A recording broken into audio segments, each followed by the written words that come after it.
алмайтын оқыс оқшау құпиялар болады. Бұл ретте бала Мұхтардың алғашқы сауатын әдеттегі әліппемен емес, әуез атасы ұсынған абай өлеңдері арқылы ашуы арнайы назар аударарлық нәрсе. 11 жасында әкесі қайтыс болып, Мұхтар ауылдан қалаға немере ағасы Қасымбектің тәрбиесіне көшуі оның оқу білім жолындағы ұзақ сапарының бастауы болды. Алдымен Семейдегі орыс гимназиясында 5 жыл, мұғалімдер даярлайтын семинарияда 4 жыл оқыған кездері Мұхтардың орыс әдебиеті мен батыс Европа классикасымен етене кең және терең танысқан жылдар еді. Семинарияда орыс тілінен сабақ берген Василий Попов Мұхтар туралы.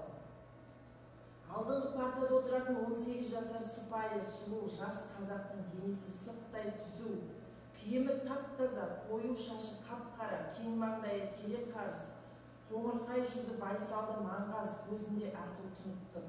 Қадір қасиеті өз ортасынан бөлек осы жігіт орысшаға өте жетік, ал эрудициясына бәріміз таңғалатынбыз деп